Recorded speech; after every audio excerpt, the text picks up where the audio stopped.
तो स्टूडेंट के डिप्रेशन को कम करने का आसान तरीका क्या होगा? अच्छा, अगर उनको स्टडी स्किल सिखा दी जाएँ, क्योंकि ज़्यादातर जो मसाइल आ रही हैं वो एकेडमिक प्रेशर की वजह से आ रही हैं। असाइनमेंट्स का लोड है, एग्ज़ाम्स का लोड है, समझ नहीं आ रही, टाइम मैनेज नहीं हो रहा, तो स्टडी स्किल सिखाएँ, टाइम मैनेजमेंट सिखाएँ तो बहुत आसानी हो सकती है। ठीक है। अच्छा, दूसरा डॉक्टर साहब, हम ये देखते हैं कि लोग छोटी-छोटी बातों पे मरने-मराने तक पहुँच जाते हैं, इवन कि अपनी ज़िंदगियाँ ख़त्म करने का सोचने लग जाते हैं। इस सोच में तब्दीली कैसे मुमकिन है? सबसे पहले तो जो मनफ़ी सोचें हैं उनको आइडेंटिफ़ाई करना ज़रूरी है कि किस तरह की सोच है। फिर उसको चैलेंज किया जाता है मनफ़ी सोचें, जैसे हम सीबीटी यूजुअली यूज़ करते हैं, तो उसमें कॉग्निटिव रीस्ट्रक्चरिंग की जाती है। आप मनफ़ी सोचों को चैलेंज कर रहे हैं, उन सोचों का एविडेंस माँग रहे हैं। अगर कोई कह रहा है कि जी मैं फ़ेल हो ही जाऊँगा, स्टूडेंट कह रहा है मैं फ़ेल हो जाऊँगा, तो उससे पूछते हैं इस चीज़ की क्या गारंटी है? इस चीज़ का क्या एविडेंस तुम्हारे पास है कि तुम फ़ेल हो जाओगे? अभी एग्ज़ाम में टाइम पड़ा है, कैसे आप कह सकते हैं कि आप फेल हो जाएँगे? तो चैलेंज किया जाता है, फिर उन मनफी सोचों को मस्बत सोचों के साथ कन्वर्ट किया जाता है। ठीक है। डॉक्टर साहब, हम ये देखते हैं कि वो लोग जो डिप्रेशन में वॉक करते हैं, उनका डिप्रेशन कम हो जाता है। ऐसा क्यों? एक तो आप डाइवर्जन टेक्निक डिस्ट्रैक्शन यूज़ कर रहे हैं, आपको डिप्रेशन हो रहा है, आप वॉक कर रहे हैं, डिप्रेशन में एक मेनली आपकी इनएक्टिविटी आ जाती है, थकन है, कुछ करने को दिल नहीं कर रहा। तो जब आप वॉक कर रहे हैं तो आपकी वो बिहेवियरल एक्टिवेशन हो रही है, इस वजह से वो डिप्रेशन कम हो रहा है। सेकेंडली, अगर आप किसी कह लें ग्रीन एरिया पे, किसी पार्क वगैरह में हैं, तो नेचर के साथ भी आपका कनेक्शन डेवलप हो रहा है, वो भी स्ट्रेस आपका कम करता है। ठीक है। डॉक्टर साहब, सोना या रोना, दोनों में बेहतर क्या है?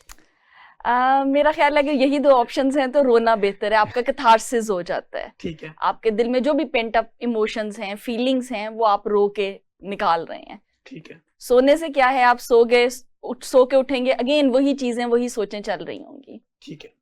डॉक्टर साहब, जैसे कि हम ये देखते हैं कि नफ्सियाती जो बीमारियाँ होती हैं, इनको लोग मिसलीड भी करते हैं और इवन के इसको रूहानियत के साथ जोड़ के और डिफरेंट किस्म के ट्रीटमेंट भी अपनाए जाते हैं।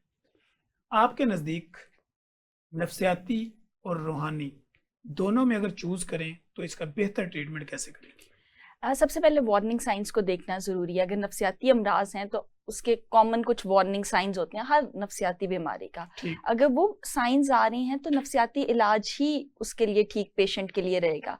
अगर आप किसी और इलाज की तरफ जाएंगे तो वो फ़ायदेमंद साबित नहीं होगा। ठीक हो गया। डॉक्टर साहब, मोहब्बत या नफ़रत, दोनों में अगर हम साइकोलॉजिस्ट बात करें, तो दोनों में आपकी पसंदीदा चीज़ क्या होगी? देखिए, जो नफ़रत का इमोशन है वो आपकी अपनी सेहत के लिए ठीक नहीं है। ठीक। अल्टीमेटली वो आपको ही नुकसान पहुँचा रहा है। तो जो मोहब्बत है, इमोशन है मोहब्बत का, वो आप अगर मोहब्बत स्प्रेड कर रही हैं तो इन रिटर्न आपको लोगों से उतनी ही मकबूलियत मिलेगी, लोग उतना ही पसंद करेंगे या आपके रास्ते में उतनी ही आसानियाँ आएँगी। ठीक हो गया। डॉक्टर साहब, सोशलिज़्म की आजकल बात होती है, लोग बड़ा अपने आप को सोशल रखते हैं, वायरल रखते हैं। सोशल और वायरल, फिर इसके साथ साइलेंट, तीनों में बेहतरीन ऑप्शन क्या होता है? देखिए, उसमें सोशल होना ठीक है, आपके लोगों से मिल-जुल रहे हैं, आपकी सोशल कनेक्शन है, सोशल सपोर्ट बढ़ रही है। बट अगर आप उसको वायरल होने की तरफ लेके जा रहे हैं कि भई मैं उतना वायरल हूँ, मेरी रील उतनी वायरल हो जाए, तो वो डिफरेंट टाइप का आपको स्ट्रेस कह लें, एंग्ज़ायटी कॉज़ करेगी और वो जो एकदम साइलेंट हो जाते हैं, वो फिर इसी वजह से हो रहे हैं। जो आप मकबूलियत चाह रहे थे, जितना वायरल अपनी रील को करना चाह रहे थे, वो नहीं हुई, तो अल्टीमेटली आपको स्ट्रेस हुआ, आप डिप्रेशन में चले गए। ठीक हो गया। अच्छा डॉक्टर साहब, हम ये देखते हैं कि हमारे यहाँ जैसे ही कोई मौसम बदलता है, गर्मी, सर्दी, बारिश, अंधेरी, इसके साथ डिप्रेशन के भी मूड चेंज होना शुरू हो जाते हैं। मौसम के साथ डिप्रेशन को बेहतर कैसे करें? देखिए, उसमें कुछ वार्निंग साइन्स होती हैं। अगर आप पहले से उन वार्निंग साइन्स को आइडेंटिफ़ाई कर लें, मौसम बदल रहा है, जैसे रमज़ान आ रहा है, ठीक। तो उसमें आप अपने वार्निंग साइन्स को सामने रखें कि जी अगर ये सिम्पटम्स आए, तो मुझे फ़ौरन कंसल्ट करना चाहिए या मुझे फ़ौरन मेडिसिन्स की तरफ जाना चाहिए, कंसल्ट करूँ किसी साइकियाट्रिस्ट को या क्लिनिकल साइकोलॉजिस्ट को। ठीक है। डॉक्टर साहब, जैसे कि आपने रोज़ों की बात की, माह रमज़ान की आमद आमद है, फास्टिंग डिप्रेशन को कम कैसे करती है? देखें, जो फास्टिंग है आप कह लें कि मुख्तसर ड्यूरेशन वाली जो फास्टिंग है, या जिसको इंटरमिटेंट फास्टिंग भी बोलते हैं, वो आपके इंडोर्फिन्स रिलीज करती है। तो जो इंडोर्फिन्स हैं वो आपके कह लें खुशी के कीमियाई मादे हैं, इन सिंपल वर्ड्स अगर हम उसको कहें। तो आप जब वो फास्टिंग की तरफ जा रहे हैं उतनी वो ज़्यादा रिलीज हो रही हैं, जो आप में एक पुरसुकून होने की कैफियत या खुशी की कैफियत जोन सी है वो ला रहे हैं। इस वजह से वो आपके डिप्रेशन को रिड्यूस करती है। सेकेंडली, आप बिहेवियरल एक्टिवेशन भी तो हो रही है ना। आप माह रमज़ान है, आप रोज़ा रख रहे हैं, टाइमिंग्स को फॉलो कर रहे हैं, अपनी डाइट का भी उस हिसाब से ख्याल रख रहे हैं, तो वो जो इनएक्टिविटी आई हुई है वो भी रिड्यूस होगी। ठीक होगा। अच्छा डॉक्टर साहब, हम यहाँ पे ये भी देखते हैं कि डिप्रेशन में लोग या तो ज़्यादा खाते हैं या कम खाते हैं, इसकी वजूहत क्या है? डिप्रेशन में देखें, या तो भूख बिल्कुल नहीं लगती, या जौन सी है बहुत ज़्यादा आपको खाया पिया पता नहीं चल रहा होता है कितना खा रहे हैं। होता ये है कि आप इतना उन मनफी सोचों में उलझे हुए हैं कि आपको पता ही नहीं चल रहा, यानी वो मनफी सोचों ने इतना आपको घेर लिया हुआ है, जिसकी वजह से आप अगर ज़्यादा खा रहे हैं तो आपको फील नहीं हो रहा। वो आप कह लें कि आपका जो एम्प्टीनेस है वो आपको स्टिल फील हो रही है और आप खाई जा रहे हैं।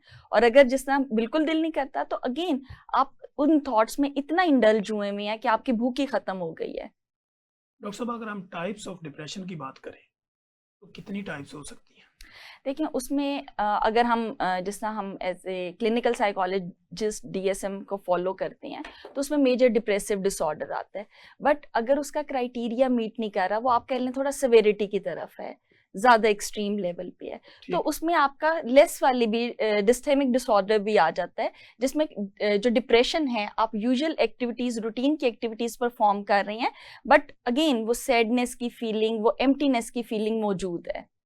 तो वही सेवेरिटी का आप कह लें कि डिफरेंस आ जाता है। ठीक है, यानी अगर कोई बंदा डिप्रेशन में है तो बीइंग जो माहिर होते हैं नफ्सियाती के अमराज के या साइकोलॉजिस्ट होते हैं, वो इसी चीज़ को देखते हैं कि इसका डिप्रेशन की टाइप या इसकी जो इस वक्त हाइप है वो क्या है, कितना हाई ग्रेड पे है। बेसिकली देखते हैं ड्यूरेशन और सिम्टम्स को देखते हैं, सिम्टम्स की इंटेंसिटी को देखते हैं, कितने इंटेंस है, ड्यूरेशन कितनी चल रही है, उसकी सेवेरिटी क्या है, देन उसके अकॉर्डिंगली आप फिर असेसमेंट के थ्रू जज करते हैं कि जी सिवियर डिप्रेशन है, माइल्ड है, मॉडरेट है, या डिप्रेशन डायग्नोज नहीं किया जा सकता बट डिप्रेसिव फीचर्स मौजूद हैं।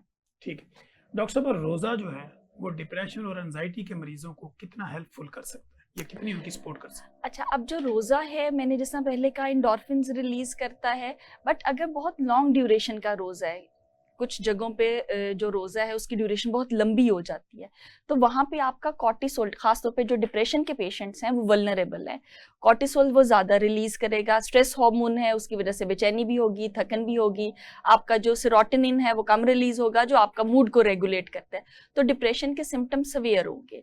इसी तरह अगर आप डिप्रेशन के पेशेंट्स हैं और मेडिसिन ले रहे हैं तो उसमें आपको अपनी मेडिसिन की टाइमिंग्स का ख्याल रखना है कि अगर आपकी कोई दोपहर वाली डोज भी है तो उसकी आप एडजस्टमेंट किस तरह करें। बट अगर अगेन हम देखें रमज़ान के महीने में, तो जो रोज़ा है वो आपका एक स्पिरिचुअल कनेक्शन डेवलप कर रहा है, आपको डिसिप्लिन सिखा रहा है, बर्दाश्त सिखा रहा है, सब्र सिखा रहा है, तो अगेन वो आपके लिए हेल्पफुल हो सकता है।